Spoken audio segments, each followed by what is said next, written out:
cada semana aprendo mais um pouco, que é para a gente poder começar a pensar como a gente pode, de fato, implementar mudanças que garantam que a voz da mulher possa, de fato, ser ouvida, ser escutada, que ela tenha o direito de fala e que ela possa contribuir na modelação dos espaços públicos, né? A gente fala muito hoje no Brasil, e ontem até no Congresso foi falado muito sobre isso, né, sobre corrupção, corrupção, corrupção, e talvez eu fique pensando que talvez a grande questão da corrupção que nós não discutimos também é que nós temos governos e organizações majoritariamente masculinas, né? Sem a presença de mulheres. Já houve uma pesquisa que mostrou que países onde as mulheres ocupam cargos de direção, a taxa de corrupção é menor, né? Então, acho que tem várias questões, várias importâncias para que a gente possa tentar garantir mais uma igualdade de gênero nas nossas atividades públicas e privadas. E aí, por isso, eu parabenizo de novo as meninas por fazerem um evento, eu acho, tão importante, um evento que marca história aqui no PPGD, que é o compromisso da gente ter uma política de gênero, de raça e de etnia, que eu já deixo dever de casa aí para vocês começarem a pensar e modelar, e tentar, com essa política, mais do que mudar o modo como o nosso PPGD opera, eu acho que é dar o exemplo e mostrar como isso tem que ser feito em cada órgão, isso tem que ser feito em cada lugar, que a gente tem que ser capaz mais de estar aberto e garantir que no país que já é tão desigual, no país do feminicídio, no país de respeito à mulher, a gente possa construir uma cidadania com reconhecimento da importância da mulher, a importância da sua fala e, acima de tudo, a igualdade, a isonomia, né? O fato de que a mulher tem uma posição de fala tão importante quanto a do homem e que nós precisamos preservar isso. Então, queria parabenizar de novo, dizer que é uma alegria, dizer que, como sempre, eu estou sempre trabalhando, vocês sabem disso, então eu vou ficar quietinho aqui com a câmera fechada, mas eu sempre estou ouvindo, tá? Então, vai ser um prazer estar acompanhando aí vocês e parabenizar de novo o evento e dizer que, André, por mais que ainda fique com esse estigma de achar que é sempre homem fazendo abertura, eu fico muito feliz de estar aqui com vocês para mostrar que o meu incentivo, o meu apoio e o meu testemunho, né? Eu costumo brincar que meu pai faleceu muito cedo, né? Então fui criado pela meu pai, né? Pela meu pai e mãe, né? Pai, né? E eu acho que isso mudou muito, talvez, a minha perspectiva em relação às mulheres. Eu não consigo pensar no mundo onde o homem tem a voz de comando, porque em casa quem comandava era a mulher, porque em casa eu fui criado num ambiente onde a minha irmã, onde minha mãe, a gente sempre discutiu, sempre conversou em pé de igualdade, sempre tomou decisões juntos, e eu acho que esse tipo de construção é uma construção importante. Então, eu sei que alguns lares no Brasil ainda não é formado por isso, algumas estruturas familiares, sociais, não têm essa dimensão, mas eu acho, particularmente, que a gente precisa construir isso. E só para chamar a atenção, André, que é algo importantíssimo, né? Eu fico feliz que a nossa chefe hoje do nosso CCJP, para quem não sabe, é a professora Edna Raquel, a nossa diretora é a professora Verônica Baixa, a nossa coordenadora de graduação é a professora Lara. O coordenador de mestrado não teve jeito, nenhuma mulher quis participar. Mas mesmo assim, eu acho que essa representação feminina faz um arranjo muito bom, muito fácil. Eu já atuei em várias universidades, já trabalhei com vários chefes de departamento. Eu tenho prazer em dizer que minhas melhores experiências são sempre com as mulheres, onde eu consigo ter um debate mais racional, sem vaidade, sem egos, sempre voltado ao bem comum, com muita gentileza e competência também. Eu queria deixar esse meu testemunho inicial, tá bom? Parabéns aí pelo evento, como sempre. Obrigada, professor.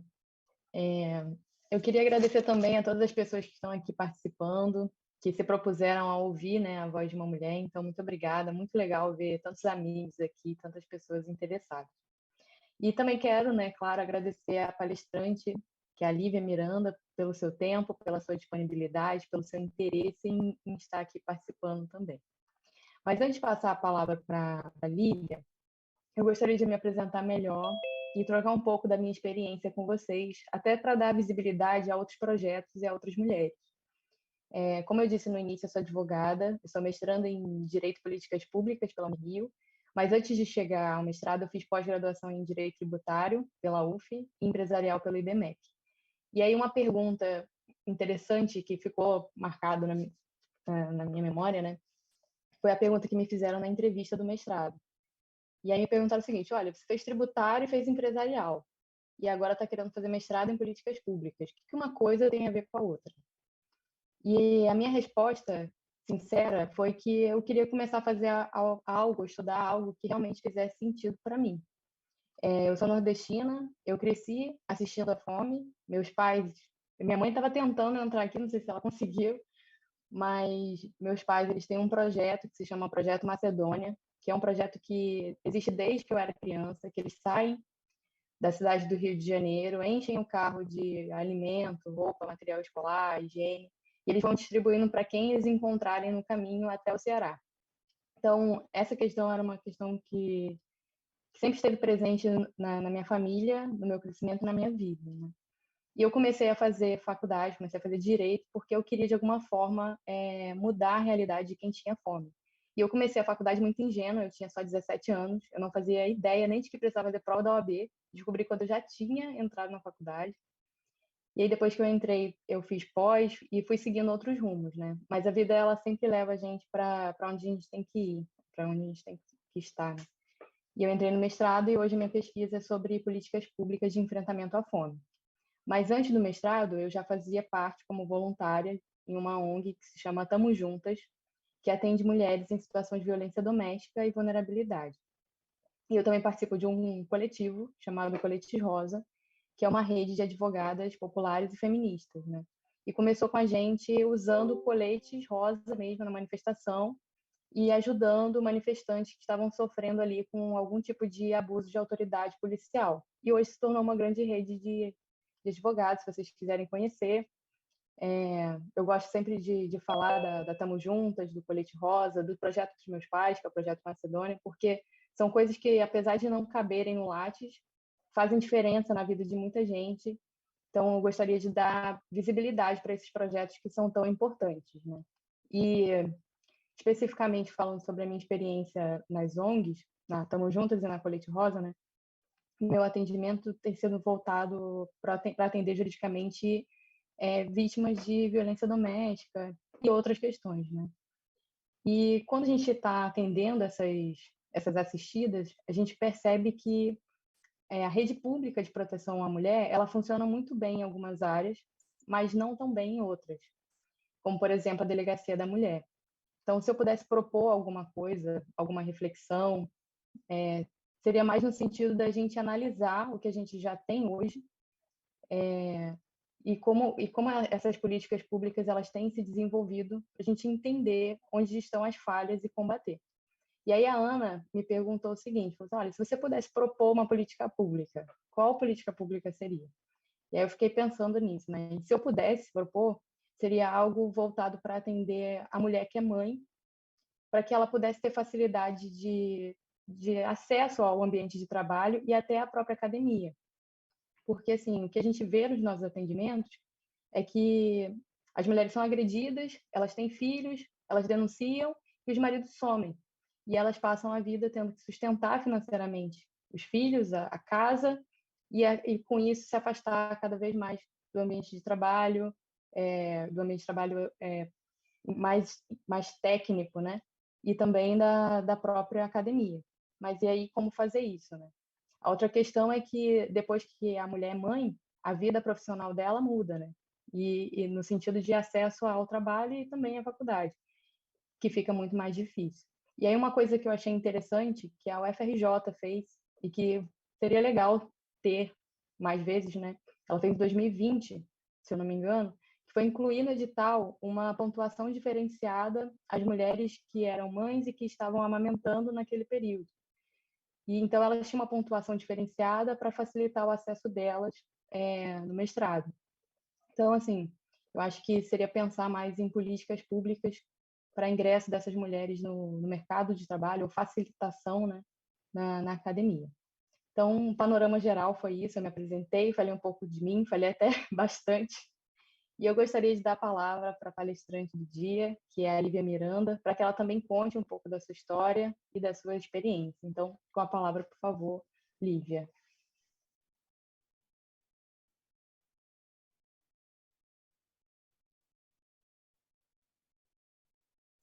Lívia, a gente não está conseguindo te ouvir.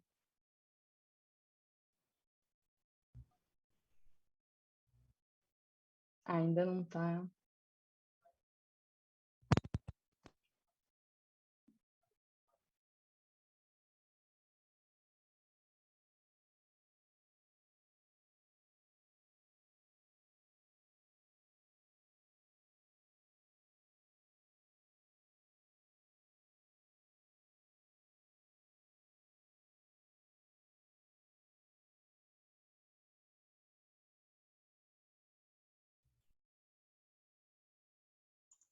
Ainda não.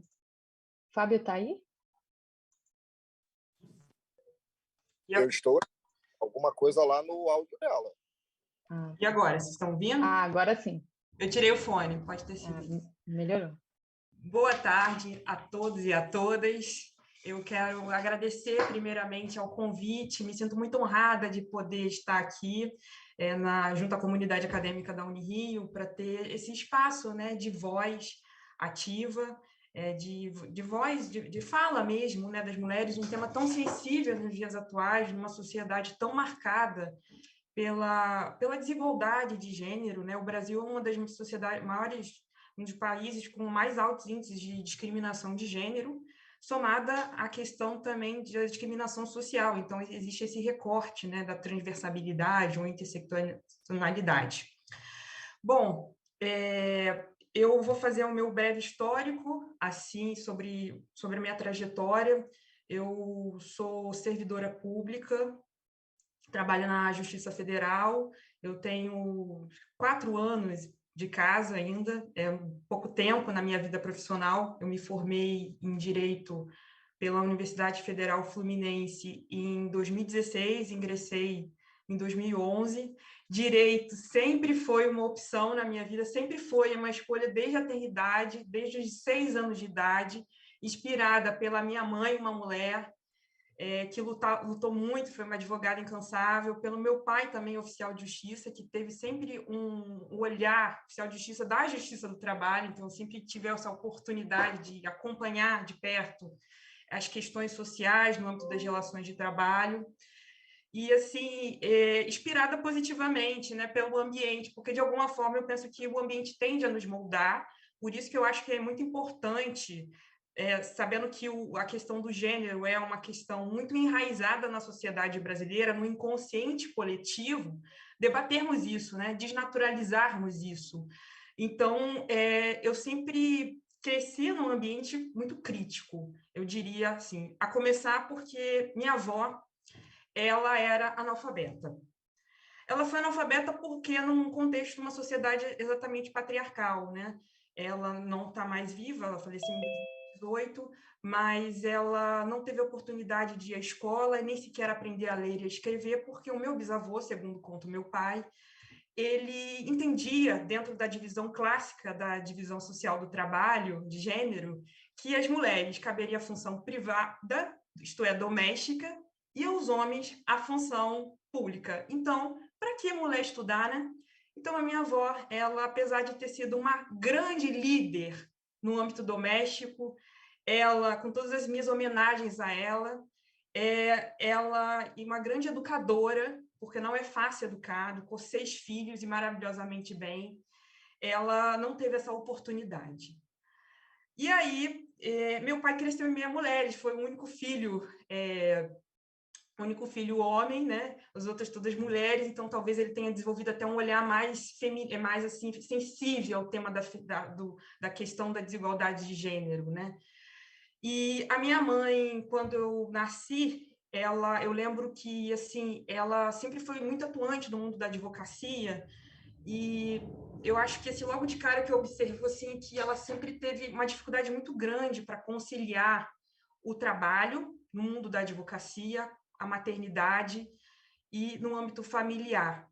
Tanto é que, quando eu tinha 2 anos de idade, ela ela teve que se afastar um pouco da advocacia, porque ela desenvolveu um quadro de pânico, né? Porque justamente conta ela que havia uma dificuldade dentro dela porque ela se cobrava ser Mulher Maravilha, era um trem a mais de 100 km por hora, sendo que o organismo dela não aguentava.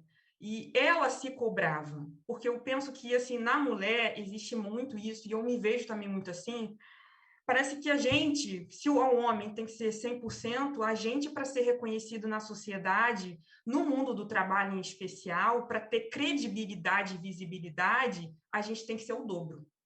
Então, e fora isso, a gente tem ainda a atividade doméstica, para quem é mãe, ainda não sou mãe, então tem a questão também da maternidade, que está muito associado, enfim. Então, acho que tem todas essas questões que são muito complexas, e isso gera um adoecimento da mulher. Então, a minha mãe, aí depois de muita terapia, ela se recuperou, diminuiu o ritmo, então, assim, e ela sempre, eu cresci meio a isso, né? E aí eu fui para a faculdade, na faculdade de Direito, na UF, assim, me proporcionou um ensino muito crítico. Eu sempre fui muito apaixonada, eu lembro que a Andrea contou que ela sempre gostava de sociologia, filosofia, antropologia, eu também. Enquanto que isso eram matérias muito mal vistas, né? Inclusive, quando as mulheres se interessavam, as pessoas já ficam assim. As pessoas, nos primeiros anos, no primeiro ano, né, a gente tende a estudar mais matérias propedêuticas, ditas propedêuticas, mas que são fundamentais para que a gente tenha uma visão crítica do direito, dos meandros dos fatos sociais, que vão permear os fatos jurídicos, né? Porque os fatos, antes de serem jurídicos, eles são fatos sociais. Então, acho que a faculdade me proporcionou muito esse ensino crítico. Eu tive a oportunidade lá de ser monitora também, ingressar na atividade de monitoria, né? Participei de grupo de pesquisa. Lembro que na monitoria, inclusive, eu fui monitora de uma professora mulher, que era professora de direito civil, era uma matéria que eu gostava muito. A gente estudava muito essa parte dos direitos da personalidade, a parte geral do Código Civil.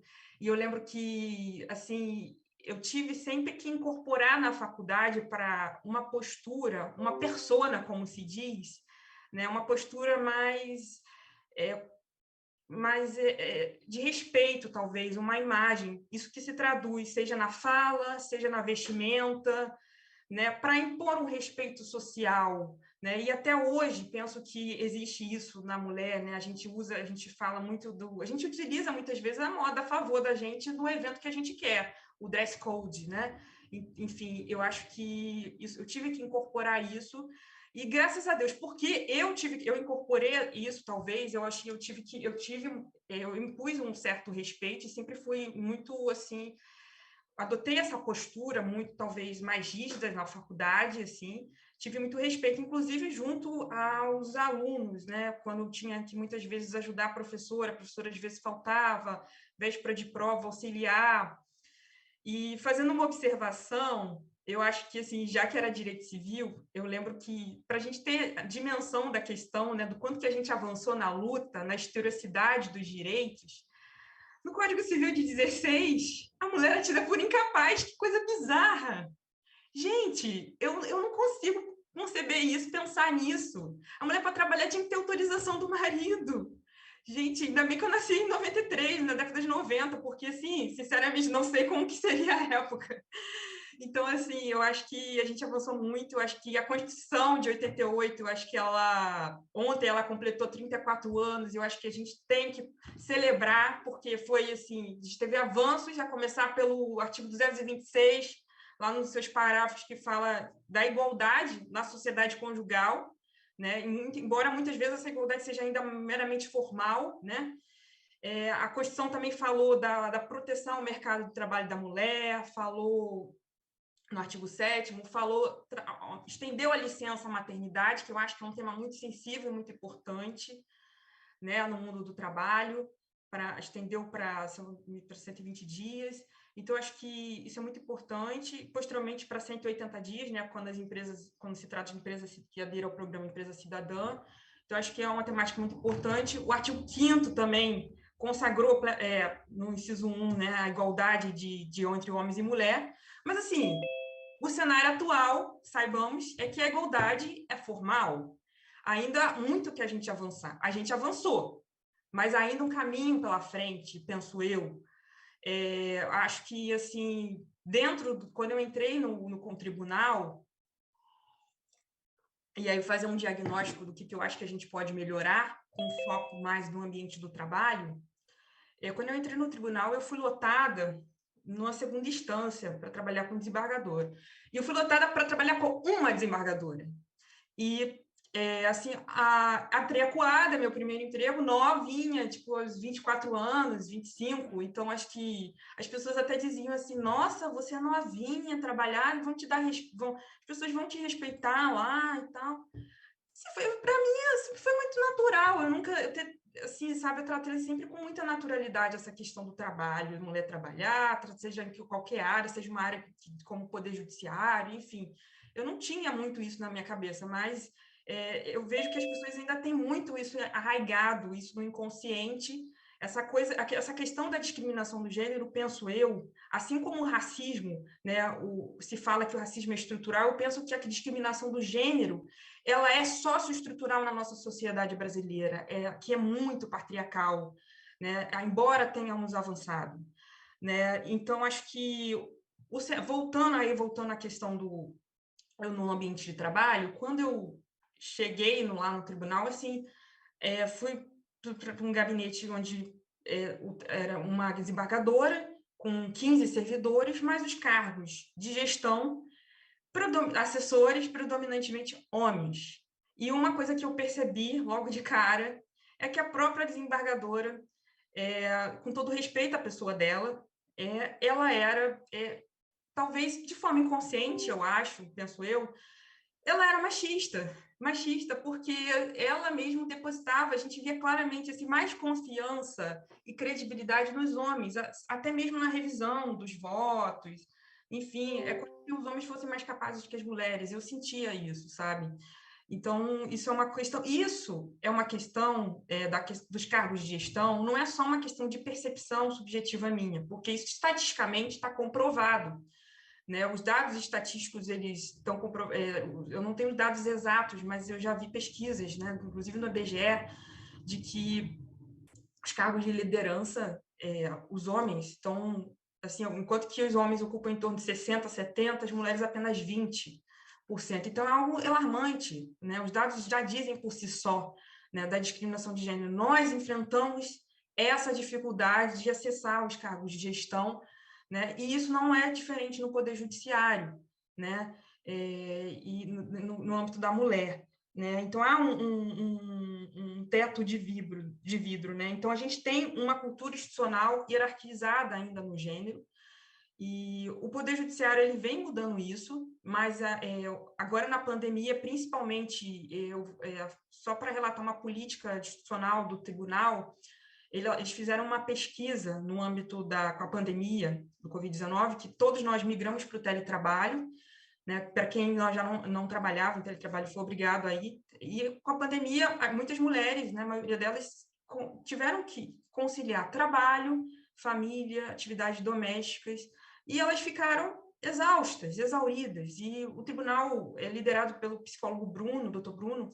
que tem um estudo muito atuante no âmbito do assédio moral, livros publicados, enfim, eles fizeram uma pesquisa dos servidores relatando como que estava a situação no teletrabalho, e ele ficou assustado, né, porque os dados demonstraram que as mulheres estavam adoecendo, o número de adoecimento era maior, depressão, burnout, enfim. E dentro dessa pesquisa, eles fizeram justamente o recorte de gênero, e eles fizeram uma pesquisa seguinte: as mulheres, ao acabar a pandemia, elas queriam retornar ou não ao trabalho presencial.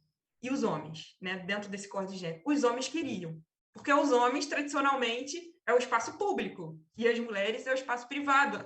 E as mulheres queriam, na pandemia, continuar no teletrabalho, até porque, apesar de exauridas, porque elas tinham que dar conta de tudo, porque é aquela ideia da síndrome da Mulher Maravilha, né? E tudo bem se a gente não dá conta de tudo, né? Der conta de tudo. Mas há uma cobrança também, né, da gente mesmo, e externa também, né? Que eu acho que tem que ter uma conscientização e assim, é estrutural, por isso que o trabalho é permanente, a luta é contínua, penso eu. Daí, a partir desse diagnóstico, eles fizeram uma proposta de política no âmbito do tribunal de criar o programa Nós por Elas, que em parceria com um sistema da ONU, que é o He4She, Eles por Elas, e para promoção de igualdade de gênero.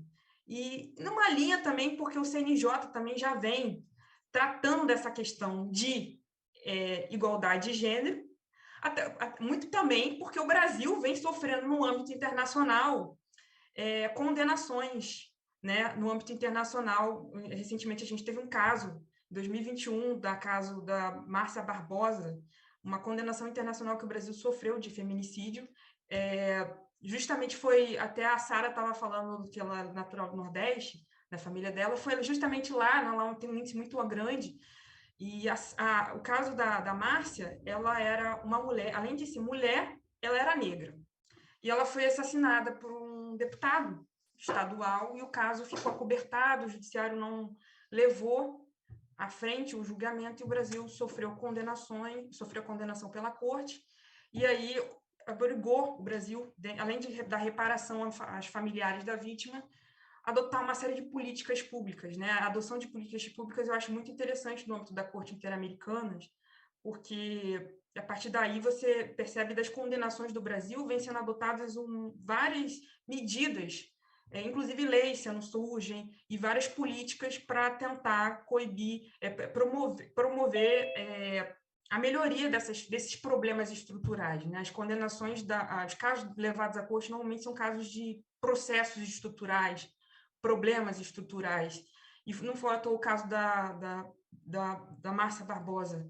E o caso dela, inclusive, inspirado nesse caso, o CNJ ele editou a recomendação 128, de 15 de fevereiro de 2022, né, que trata de um protocolo sobre o julgamento na perspectiva de gênero, justamente, e aí, inclusive, coloca-nos considerando o caso da Márcia Barbosa. E o outro caso também que a gente teve interessante que foi na comissão, não foi da corte, foi o caso da Lei Maria da Penha, também do Nordeste, né? Se não me engano, no Ceará. Poxa, na década de 80, foi preciso que mulheres sofressem tratamentos assim, desumanos, né? Ela 2 vezes, assim, uma vez foi eletrocutada, né? A história dela é bem triste, e a ponto de ela ficar paraplégica. E o caso foi levado à comissão interamericana, que adotou uma série de recomendações para o Brasil e resultou na Lei Maria da Penha. Mas foi preciso que uma mulher sofresse toda aquela violência psicológica, física, sexual, para que nós tivéssemos toda uma adoção de políticas públicas, todo um aparato como hoje temos, a Lei Maria da Penha, a Delegacia de Mulher, os juizados, enfim. Os fatos jurídicos, antes de tudo, são fatos sociais, né? Por isso eu acho muito importante a gente debater esse tema. E aí, voltando, a questão da perspectiva do gênero, que eu estava falando no trabalho, que eu percebo é isso, né? Acho que o adoecimento das mulheres é grande, porque somado também tem a questão no teletrabalho, e na pandemia também teve muito isso, a questão das metas do CNJ, né? Eu acho que não há uma formação por parte dos gestores de levar em consideração essas circunstâncias fáticas. Não só da mulher, mas da mulher, as circunstâncias, às vezes a pessoa está com um familiar também adoecido, são circunstâncias peculiares de cada situação, né? Cada caso concreto, eu acho que tem que ser analisado de acordo com à luz das peculiaridades, né? E aí eu acho interessante, eu acho que a Sara até falou de política pública no âmbito para gestante, para mãe. Eu acho muito interessante, realmente. Eu acho que, inclusive, no período de lactação, porque a gente tem uma licença maternidade, tá? Mas, assim, de 6 meses, mas eu acho que ainda é suficiente, porque eu penso que o período de lactação é algo importante e algo que, assim, demanda tempo a mulher ter um mau contato com a criança, e, ao mesmo tempo, o gestor ele não tem, muitas vezes, a empatia, a flexibilidade de compreender que, naquele momento, a carga de trabalho da mulher precisa ser reduzida. Inclusive, existe uma resolução do CNJ que fala do período de lactação de redução de 8 para 6, mas isso deixa a faculdade dos gestores. E aí, no âmbito do tribunal, até o psicólogo Bruno estava falando isso numa palestra, que é difícil ver esse cumprimento, e é muito... Acho que tem que ser feito um trabalho de sensibilização dos gestores nesse sentido, né, para que haja uma política de flexibilização em relação à questão desse período da maternidade, ao período da lactação, principalmente quando a criança está menor, demanda mais atenção, né? Eu acho que não tem. Acho que a mulher, quando ganha filho, as pessoas logo entendem assim, vai regredir. E já ouvi muito disso. Agora não vai mudar a atenção ao trabalho, sabe? Então, acho que existe essa discriminação, isso é muito patente, assim como existe até hoje, né, no âmbito privado, nas contratações, assim, às vezes a gente vê muito, se não houvesse a estabilidade do emprego, que seriam das mulheres, se tivessem grávidas, já estariam demitidas. Então, assim, os institutos jurídicos vieram por isso, por conta de várias situações em massa, né, que foram ocorrendo e vêm ocorrendo, né? Existe também um assédio, também no âmbito, acho que no tribunal, acho que ainda é muito grande, o assédio sexual nas mulheres. Eu acho que, embora eu nunca tenha sofrido nenhum assédio, eu já ouvi relatos de colegas que sofreram, por parte, inclusive, de desembargadores, de homens, mas que os serviços, o processo ficou acobertado, o processo não foi levado à frente. Aí entra a estrutura, né? Porque é desembargador, porque é juiz, existe também toda essa questão da hierarquia. E a gente está vendo, hoje, no contexto da sociedade brasileira, o quanto que o tema do assédio é algo ainda que a gente tem sido vítima, né? Vide o caso, o escândalo da Caixa Econômica Federal, né? Então, nesse ponto, eu acho que o Ministério Público do Trabalho ele tem uma atuação fantástica e belíssima para coibir isso. E inclusive, eu fiz, à época, estágio no Ministério Público do Trabalho, e eu trabalhava com um procurador do trabalho, que ele era negro, ativista das causas negras, doutor Prudente, ele faleceu, mas ele era o grande ativista das causas negras, um dos maiores do movimento negro, instituiu a Comissão da Verdade no âmbito da OAB, no Rio, e no âmbito do Congresso Nacional também. E no âmbito eu trabalhava numa coordenadoria específica, porque o Ministério Público ele é dividido em eixos temáticos de atuação. Eu trabalhava justamente na promoção no combate à discriminação e na promoção da igualdade. E eu via relatos, eu vi casos e relatos em audiências, inclusive, de assédio sexual. Eu lembro de um que me chamou muita atenção, assim, o relato da mulher, que assim, foi cenas cruéis, ela descreveu assim, sabe? Então, acho que foi um tema que eu sempre me interessei muito, que eu acho que fui atraída de alguma forma. Acho que quando a André me fez o convite, eu acho que falei, nossa, mãe, parece até lei da atração, sabe? Então, acho que é isso, acho que a gente tem que pensar também nesse ponto, a questão do assédio tem que ser reprimida, não pode, eu acho que tem que ser, porque acho que não pode ser, é crime assédio sexual, não pode ser tratada de forma flexível, é uma questão séria, a gente está vendo, porque a mulher, como qualquer ser humano, ela não é mercadoria, não é coisa, tem valor, merece respeito, é uma questão de cidadania, penso eu. E eu acho que, chegando já à conclusão aqui para a minha fala, eu penso que a gente tem, em termos de política pública, a gente tem que ter uma conscientização, né? Acho que a gente tem que ter uma conscientização. Eu acho que o caminho aqui que vocês já estão fazendo já está sendo brilhante, da voz feminina, do espaço de voz feminina. Eu acho que está sendo brilhante para a maior participação, porque eu acho que a luta é grande, o processo ainda é muito grande, ainda as futuras gerações ainda também vão ter uma luta contínua, e com rodas de conversa, a gente tem que ter também programas de educação para os gestores. Eu acho que tem que ter incentivos para a contratação feminina, incentivos para também as mulheres nos postos de gestão, né? Inclusive, eu tenho uma resolução na época da presidência da Carmen Lúcia, da ministra Carmen, na época dela no CNJ, que ela expediu justamente sobre a maior participação feminina no judiciário, para estimular, né, essa recomendação, né? Seja nos debates acadêmicos no judiciário e também em relação aos cargos de gestão, né? Porque, por exemplo, no âmbito, inclusive, no âmbito dos desembargadores, se a gente pegar, são poucas as mulheres que têm, né? E com cargos de chefia. O professor Emerson, ele estava falando também sobre essa questão no âmbito dos sistemas de mestrado. Eu lembro que na UF tinha o mestrado né, direito constitucional, e a professora Célia, da qual eu tive o prazer de ser monitora, Célia Barbosa Abreu, ela era do programa de mestrado, e eu via, e ela relatava essas dificuldades como mulher. A coordenação era toda masculina do programa. E quando ela, às vezes, queria fazer alguma proposta, tudo era embarreirado, havia uma dificuldade muito grande de voz ativa feminina nesse ponto. Eu acho que a gente tem que ter comissões de prevenção, e, enfim, eu acho que a gente teve, né, um processo bem positivo de luta que começou no final do século XIX, avançamos bastante, mas eu penso que ainda a gente tem que mudar muito a nossa mentalidade, começa aqui, por isso a educação é importante, a educação a começar também, educação em casa, mães, eduquem seus filhos, homens, principalmente, para terem uma mentalidade mentalidade não patriarcal, mentalidade de divisão de tarefas, né? Os homens possam ajudar as mulheres, né? Enfim, essa questão, não se dá tudo fácil aos homens na mão.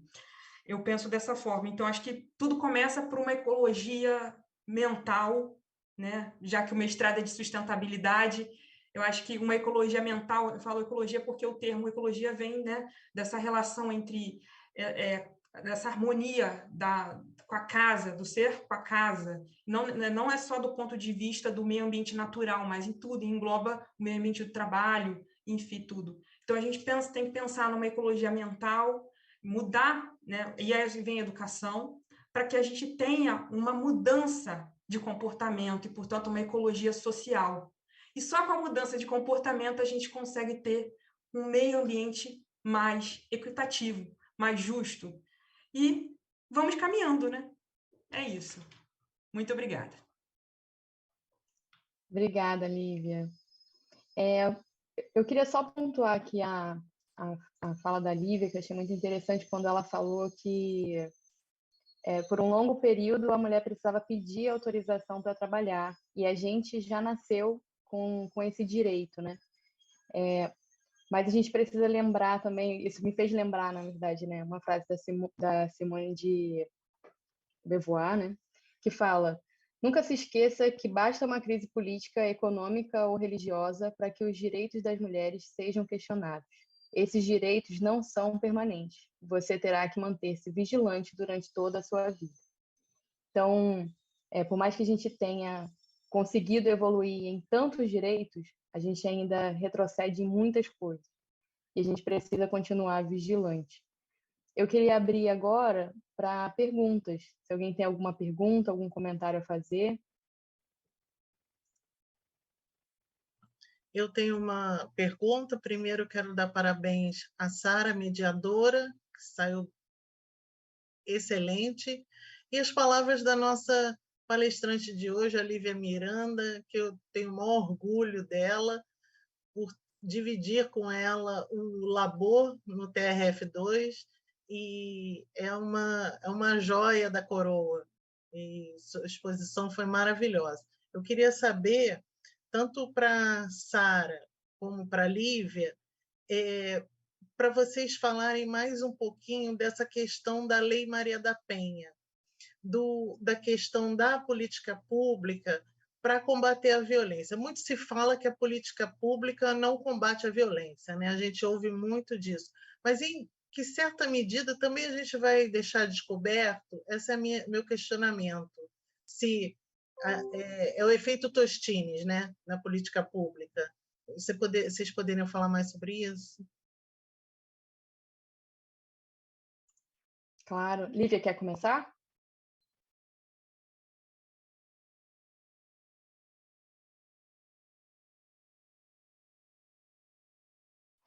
Pode começar, Sara, desculpa. Pode começar. Então, Andréia, quando eu comecei na ONG, eu não conhecia nada da Lei Maria da Penha, até porque eu não entendia nada. E com as meninas da ONG é que eu fui aprendendo passo a passo, né? E aí, como eu falei, em alguns lugares funciona muito bem. Como que funciona mais ou menos? Vou contar um caso muito marcante para a gente lá na ONG, e que deu certo no final. Tinha uma mulher que morava numa casa com 2 filhos, e um filho não era do relacionamento que ela tinha com o companheiro. Eles se separaram, o companheiro não aceitava, e ele ia na casa dessa mulher. a porta da casa dessa mulher era de vidro. Então, ele ficava de plantão na porta da casa dela. Como essa mulher vai sair de casa e vai na delegacia? Não tem como. Então, o que a gente tem? A gente tem 180. Ela ligava para o 180, fazia o registro. Nada acontecia. Ligava 190, fazia o registro. Nada acontecia. Ela fez 18 boletins de ocorrência. Nós fomos até a delegacia da mulher. A delegacia da mulher dizia: ela tem que vir até aqui. Mas como ela vai sair de casa? Ela colocou câmera na casa dela. O homem, ele saía do trabalho dele, ele era caminhoneiro. De caminhão, parava o caminhão na porta da casa dela e ficava lá. Enviamos uma notificação para a empresa que ele trabalhava. A empresa chamou a atenção dele e aí ele ia à noite, no final do expediente. Durante o período que ele estava trabalhando, ela saiu de casa. Foi para a delegacia da mulher. E na delegacia da mulher tem outras políticas integradas que a mulher tem a opção de ficar lá, mas ela precisava trabalhar, então ela não podia ficar lá. A gente entrou com medida protetiva. Distribuímos a ação, o processo não andava, não tinha juízo. O lugar é Santa Cruz, dominado pela milícia. Pensamos, vamos pegar os vídeos, vamos legendar os vídeos, vamos divulgar na mídia. Quando a gente estava nesse processo, alguns advogados foram diretamente ao fórum, fizemos reclamação na ouvidoria, porque a juíza nunca ficava na casa, até que a gente finalmente conseguiu uma decisão e ele foi preso. Então, assim, a estrutura é muito legal da lei. A gente tem um telefone para ligar, a gente tem um lugar para ficar, os seus filhos têm um local de atendimento, mas nem sempre a mulher consegue chegar até lá. Se o agressor está na porta da sua casa, como você dá? Com licença, por favor, que eu vou ali na delegacia. Não tem condição. Então, são essas falhas que eu acho que ainda precisam ser vistas, porque, claro, é um problema muito maior do que a lei. Porque, por exemplo, um lugar de milícia. A polícia está sabendo dos 18 registros de ocorrência. Ninguém está fazendo nada. Não vai ser feito nada. E até para a gente, como advogada, é difícil, porque a gente se expõe muito, né? E aí, em relação já, quando a pessoa mora em um local dominado pelo tráfico, a problemática disso é que, se o tráfico descobre, o agressor vai ser expulso da comunidade. Mas essa mulher nunca vai saber o paradeiro desse homem. E os filhos nunca vão ter acesso ao pai. A mãe nunca vai receber nada para manutenção dos filhos. Como que vai fazer? E aí a gente teve um outro caso que foi exatamente nessa situação e que a gente não conseguia citar. Quando a gente finalmente conseguiu citar, ele morreu. A mulher, ela tinha 2 filhos também, um filho tinha deficiência física. Então você imagina, uma mulher jovem tendo que cuidar de 2 filhos sozinha, sem saber, os filhos não souberam da morte do pai, do paradeiro do pai. Então, assim, uma situação muito complexa, né? Claro que a lei não vai poder abranger tudo, mas o que ela possui hoje já é um avanço muito grande para a gente. É uma estrutura que a gente tem, mas ela possui algumas falhas que precisam ser revistas. Como que a gente faz? Porque hoje a gente tem a Defensoria Pública, mas a Defensoria Pública às vezes tem que baixar um aplicativo, preencher o aplicativo. Como que a pessoa... Quem é que vai ter um aplicativo, entendeu? E as pessoas que estão sofrendo violência, agressão de companheiro na rua, como é que faz? Como é que baixa o aplicativo? Como é que vai na defensoria? Então, eu acho que a gente está muito no início. A gente estava caminhando bem, né? Nesse governo, as coisas desandaram bastante, mas a gente estava caminhando muito bem e eu acho que isso precisa de muita atenção, porque a gente às vezes acha que a gente já tem uma lei, já tem uma estrutura, mas essa lei não está atendendo tudo ainda. Acho que é isso. Lívia, quer complementar? Eu concordo plenamente com a Sara. Ela tem a vivência melhor do que ninguém, ela pode falar, né, em relação à questão trabalhando com as ONGs. Eu acho muito sério, realmente, essa questão da violência doméstica. Ela é mais séria quando se trata em mulheres que moram em comunidade, moram em favelas, enfim, porque o acesso é mais difícil, tudo é mais dificultoso. Tem essa questão da milícia, muitas vezes a polícia nem sequer chega.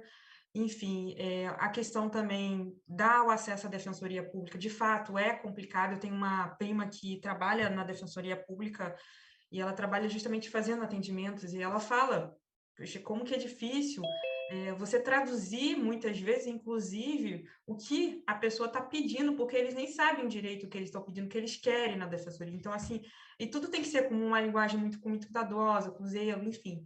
Então, há muita dificuldade, sim. Eu acho que a lei precisa ser aperfeiçoada. Eu acho que é muito mais fácil para a mulher que é, sei lá, que é da classe média, por exemplo. Eu acho que nós somos muitas vezes privilegiadas, brancas, enfim. Agora, quem mora na comunidade que é negro é toda uma situação muito mais complexa. Acho que essa transversalidade, esse recorte tem que ser feito, não pode ser desconsiderado. E eu acho que a gente precisa pensar, sim, assim, em novas mudanças em relação a essa lei, das brechas que ela deixou, né, justamente para que a gente possa evoluir, porque a gente não pode retroceder, embora a gente, como a Sara falou, a gente nos últimos tempos, esse governo não tá ajudando muito não, né? É isso, assim, eu acho que a gente precisa evoluir em relação a essa questão, sim. E lembrando que a violência não é só física também, e sexual, mas também psicológica, né? E a Lei da Maria da Penha, ela fala. Sim, é verdade. Eu acho que outro ponto também importante é políticas públicas integradas, né? Então, tudo bem, se é um atendimento na delegacia da mulher, ok, mas e como é que ela vai fazer para trabalhar? Como é que ela vai ter o rendimento? Como que ela sustenta os filhos? Porque senão não adianta eu ter um lugar para deixar essa mulher, mas ela precisa sair para trabalhar e ser perseguida e morta, né, no meio do caminho para casa. Então, eu acho que a gente ainda precisa conectar uma política na outra e criar um campo de proteção para essa mulher, para que ela tenha registro, para que a gente saiba onde é que ela está, como é que ela está evoluindo, porque hoje em dia é assim, olha, eu te ajudo aqui, mas o resto você tem que correr atrás. Mas correr atrás como, né? Como é que eu vou deixar minha casa? O único lugar que eu vivi a minha vida inteira para não saber para onde eu vou, porque eu não tenho proteção efetiva, né? Então, acho que é basicamente isso. Alguém tem mais alguma pergunta?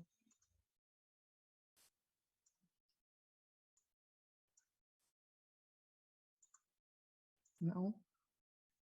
Bom, então, Lívia, eu quero mais uma vez te agradecer pela sua presença. A palestra foi muito didática, muito esclarecedora. Eu também gostaria de agradecer a todo mundo que participou. As perguntas foram pergunta da Andréia, que engrandeceu o debate. Muito obrigada a todos que compareceram, que vieram, que acompanhem, continuem acompanhando, participando, seguindo, né, nas redes sociais e assistindo os próximos debates, os próximos ciclos.